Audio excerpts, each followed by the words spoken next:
Serge Kofi le drone au centre, accueilli par ses proches à la sortie de la Maca, PH Coassi. Un ouf de soulagement pour le détenteur de l'avatar des réseaux sociaux Serge Kofi le drone. Suspecté d'être à la solde de personnalités l'ayant missionné à des fins de nuisance, sujet à enquête en cours, Yapo et Biba Franck Fiacre à l'état civil qui était activement recherché suite à une vingtaine de plaintes à son encontre avait été écroué à la maison d'arrêt et de correction d'Abidjan, Maca. Yapo et Biba François alias Serge Kofi le drone et ses Congo connaît auteur de plusieurs publications sur les réseaux sociaux, de nouvelles fausses dont l'une des dernières a été un appel sans équivoque à la destruction du matériel destiné à la construction du centre de dépistage de la Covid-19 à Yopougonba, dans la nuit du 05 au 6 avril 2020. Interpellé le jeudi 7 mai 2020 et placé sous mandat de dépôt a été libéré dans la nuit d'hier vendredi 6 août 2021, apprend Coassi de sources bien introduites.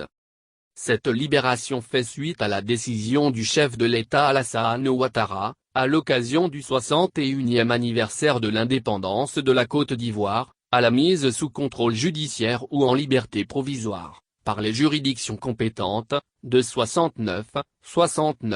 inculpés détenus suite aux événements survenus à l'occasion de l'élection présidentielle d'octobre 2020. Alassane Ouattara a aussi déclaré qu'il a procédé à la signature d'un décret accordant la grâce à 9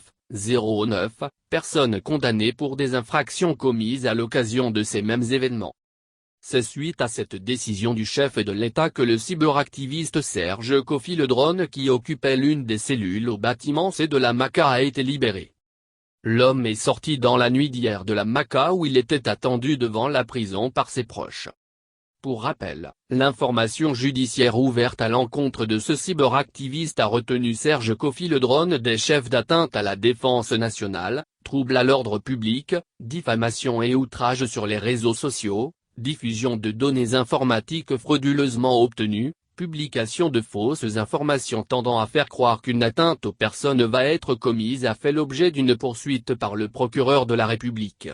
Ce dernier avait précisé dans un communiqué en notre possession que lesdites faits sont prévus et punis par les articles 151, 153, 161 et 179 du Code pénal et les articles 11, 32, 60, 65 et 70 de la loi N0-2013-451 du 19 juin 2013 relative à la lutte contre la cybercriminalité et sont passibles d'une peine pouvant aller jusqu'à 20 ans.